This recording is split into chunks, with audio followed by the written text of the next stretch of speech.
নমস্কার বন্ধুরা, তোমাদের সকলকে আমার চ্যানেলে স্বাগত জানাই। আজকে আমি আবার তোমাদের কাছে একটা ভিডিও নিয়ে চলে এসেছি। ভিডিওটা দেখতে পাচ্ছ যে কলকাতার সিএনসিআই স্টাফ নার্সের যে তোমাদের রিক্রুটমেন্টের যে আমি যে ভিডিও নিয়ে এসেছিলাম সেটারই আজকে রিলেটেড একটা ভিডিও। সেটা হচ্ছে কি, রিটেন এক্সাম ডেট যেটা আছে সেটা তোমাদের অলরেডি দিয়ে দিয়েছে এবং কতজন শর্টলিস্ট হয়েছে সেই সম্পর্কে এবং কীভাবে চেক করবে সমস্ত কিছু বিষয় নিয়ে আজকে আমি আমার এই ভিডিওতে তুলে ধরেছি। এবং তোমরা কিন্তু অবশ্যই স্কিপ না করে ভিডিওটা প্রথম থেকে শেষ পর্যন্ত দেখবে। যারা অলরেডি ফিল আপ করছো তাদের জন্য খুবই উপকৃত হবে বা তারা খুবই উপকৃত হবে এই ভিডিও থেকে, তাই তারা কিন্তু অবশ্যই প্রথম থেকে শেষ পর্যন্ত দেখবে বা পরবর্তী আপডেট যে আসবে সেসব সংক্রান্ত কিন্তু ভিডিও কিন্তু আমার এই চ্যানেলে তোমরা পেয়ে যাবে। তাই অবশ্যই তোমরা কিন্তু ভিডিওগুলোকে ফলো করবে। তাই চলো দেরি না করে শুরু করা যাক। তোমরা যে সিএনসিআই যে ফর্ম ফিল আপটা করেছিলে দেখতে পাচ্ছ, এই নোটিফিকেশান যখন আমি দিয়েছিলাম তখন এখানে সিএনসিআই আন্ডারে যে রিক্রুটমেন্টটা হবে সেখানে তোমাদের 40টা টোটাল পোস্ট ছিল এবং যেখানে তোমাদের বেতন ছিল 30,000। এখানে কিন্তু ফর্ম ফিল আপটা তোমাদেরকে করতে বলা হয়েছিল। সেই ফর্ম ফিল আপ কিন্তু এখানে অলরেডি কিন্তু 8,000 অর্থাৎ 40টা পোস্টের জন্য কিন্তু 8,000 প্লাস কিন্তু তোমার ফর্ম জমা পড়েছিল, যেখান থেকে তোমাদের 5,000 প্লাস কিন্তু তোমাদের কি হয়েছে না শর্ট লিস্টেড হয়েছে। অর্থাৎ বুঝতেই পারছো যে 40টা পদের জন্য কিন্তু তোমাদের ভালো রকম কিন্তু তোমাদের আবেদন পড়েছিল এবং সেখান থেকে তোমাদের 5,000 প্লাস কিন্তু শর্ট লিস্টেড হয়েছে। তাদের জন্য কিন্তু তাদেরকে পরীক্ষার জন্য কিন্তু ডাকা হয়েছে এবং তারা ইতিমধ্যেই কিন্তু অনেকেই কিন্তু মেল পেয়ে গেছো এবং সেই মেল চেক করে তোমরা বুঝতে পারছো যে তোমাদের কবে কী ডেট আছে না আছে, তোমরা কিন্তু সেখানে মেলের মাধ্যমে কিন্তু তোমরা জানতে পেরে গেছো।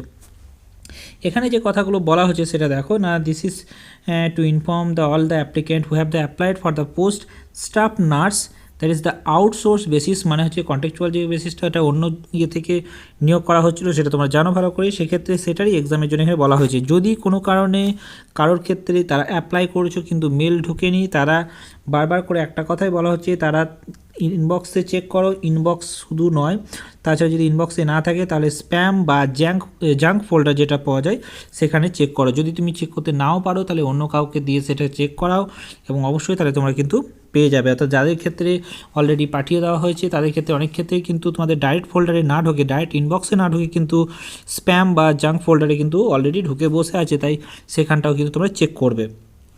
সেখানে কিন্তু তোমাদের যে ইমেল এসছে বা মেল এসছে সেই মেলে কিন্তু তোমাদের কবে এক্সাম, কখন reporting time, venue of examination এবং ডাউনলোডিং অ্যাডমিট কার্ড সবগুলোই কিন্তু ওর মধ্যেই থাকবে। অর্থাৎ তোমাদের যে মেল আছে মেলের মধ্যে কিন্তু তোমাদের সব কিছু দিয়ে দেওয়া হবে এবং যে শর্টলিস্টিং যে ক্রাইটেরিয়া করা হয়েছে শর্টলিস্টিংটা এই রিটেন টেস্টের ওপরেই কিন্তু তোমাদের করা হবে। এখানে কিন্তু no separate communication other than the registered email will be made in this regard. তোমাদেরকে আরেকটা কথা বলে রাখি, যখন এখানে যে তোমাদেরকে যে মেল আসছে সেই মেলে কিন্তু তোমাদেরকে কী থাকবে না অ্যাডমিট কার্ড থাকবে। সেই অ্যাডমিট কার্ডটা তোমাদের কিন্তু প্রিন্ট করতে হবে। এরপরে তোমাদেরকে কিন্তু 100 টাকা কিন্তু শর্টলিস্ট যারা হয়েছো তাদের ক্ষেত্রে কিন্তু 100 টাকা করে পেমেন্ট করতে হবে। কী করে পেমেন্ট করবে সেটাও তোমাদের আমি দেখিয়ে দেবো এর মাধ্যমেই, এই ভিডিওতে কিন্তু তোমরা দেখতে হবে, তাই প্রথম থেকে শেষ পর্যন্ত দেখবে। এবং এখানে যে তোমরা যে পেমেন্টটা করবে সেই পেমেন্টের কিন্তু ট্রানজ্যাকশানের স্লিপটাও কিন্তু তোমাদেরকে নিয়ে যেতে হবে। তার সঙ্গে তোমাদেরকে একটা ফটো আইডেন্টিটি প্রুফ অর্থাৎ আধার কার্ড, ভোটার কার্ড বা প্যান কার্ড বা ড্রাইভিং লাইসেন্স এইসবগুলো তোমাদেরকে নিয়ে যেতে হবে। আরেকটা কথা এখানে বারবার করে তারা বলে দিয়েছে যে তোমরা যখন যাবে তখন তোমাদের কিন্তু অরিজিনাল ডকুমেন্টসগুলো কিন্তু নিয়ে যাবে। তার কারণ হচ্ছে যে কোনো স্টেজে কিন্তু তারা এগুলো চেক করতে পারে। সেখানে কিন্তু বারবার করে এখানে লিখেই দিয়েছে যে তোমাদের কিন্তু যে অরিজিনাল ডকুমেন্টস সেগুলো কিন্তু এনি স্টেজে তোমাদেরকে কিন্তু কী করবে না ভেরিফাই করবে, তার জন্য কিন্তু তোমরা সেগুলো নিয়ে যাবে। এবং এখানে তোমরা যদি অ্যাডমিট কার্ড না নিয়ে যাও তাহলে বা অ্যাডমিট কার্ড যদি প্রিন্ট আউট না করো বা ট্রানজ্যাকশানে যে প্রিন্ট আউট যদি না করো তাহলে সেক্ষেত্রে কিন্তু তোমাদের পরীক্ষাতে বসতে দেওয়া হবে না। এটাই হচ্ছে এদের অর্ডার। এরপরে যেটা বলবো সেটা হচ্ছে যে তোমাদের শিফট, অনেক ক্ষেত্রে অনেকে মেল ঢুকেছে এবং তাদের ক্ষেত্রে যে কবে কখন পরীক্ষা হবে সেটা কিন্তু এখানে লেখা আছে, ভালো করে দেখো যে 7ই মার্চ অর্থাৎ কাল পরশু দুদিন পর পরীক্ষা হবে। 7ই মার্চ এবং 8ই মার্চ হবে, 3টে শিফটে পরীক্ষা হচ্ছে। কারণ প্রচুর ক্যান্ডিডেট এখানে কিন্তু অ্যাপ্লিকেশন ফর্ম জমা দিয়েছে, তার জন্য কিন্তু এখানে 3টে শিফটে পরীক্ষা হবে এবং শিফটগুলো হচ্ছে শিফট 1, শিফট 2, শিফট 3 অর্থাৎ একবার 8টা থেকে 9টা, 10টা থেকে 11টা এবং 11:30 থেকে 1:30টা থেকে 2:30 পর্যন্ত 3বার কিন্তু 3 শিফটে পরীক্ষা হবে। এটাই এদেরকে জাস্ট বলা হয়েছে, কিন্তু তাদেরকে বলা হয়েছে যে এখানে কি all the candidate are requested to reach the venue the advance carry their admit card and valid photo identity proof, আর তাছাড়া আদার যে ডকুমেন্টসগুলো আছে সেগুলো কিন্তু তোমরা নিয়ে যাবে।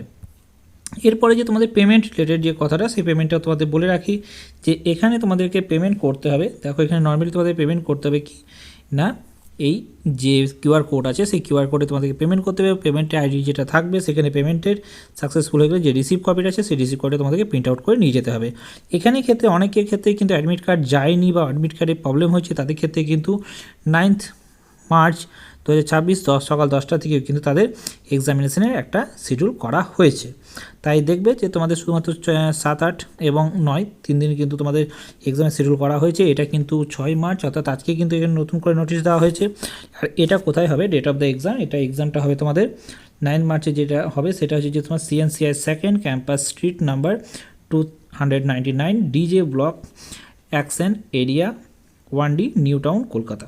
অর্থাৎ এখানে ক্ষেত্রে তোমাদের এই 9 মার্চ এখানে কিন্তু এক্সামটা তোমাদের হবে, তাই এখানে কিন্তু তোমাদের যেতে হবে। আর এখানে কিন্তু বারবার করে বলে দিয়েছে যে প্রিন্টেড কপি যেটা হচ্ছে printed copy of the email and application form send by the candidate যেটা হয়েছে সেটা কিন্তু তোমাদের নিয়ে যেতে হবে। তার সঙ্গে অরিজিনাল ট্রানজ্যাকশন যেটা করছো তার পেমেন্টের রিসিভ কপি তোমাদেরকে নিয়ে যেতে হচ্ছে, এবং তার সঙ্গে ভ্যালিড যে কোনো ফটো আইডেন্টিটি প্রুফ যেটা অরিজিনাল তোমাদেরকে নিয়ে যেতে হবে। এইসবগুলো নিয়ে গেলে কিন্তু তোমরা পরীক্ষা দিতে পারবে, এবং তোমাদেরকে কিন্তু 100 টাকা এখানে পেমেন্ট করতেই হচ্ছে। কিউআর কোড দেওয়া আছে এখান থেকে।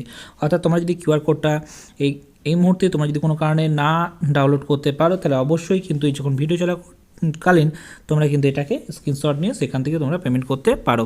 এটা কিন্তু তাদের অর্থাৎ চিত্তরঞ্জন ন্যাশনাল অর্থাৎ ক্যান্সার যে এটা আছে ইনস্টিটিউট CNCI, সেখানেই কিন্তু সেখানকার এটা কিউআর কোড যে তোমরা দেখতেই পাচ্ছ, এবং তোমরা যখন এটা স্ক্যান করবে তখন কিন্তু এই ইউপিআই আইডিটা তোমাদের দেখতে পাবে। অর্থাৎ এই ইউপিআই আইডিতে কিন্তু তোমাদেরকে পেমেন্ট করতে হবে।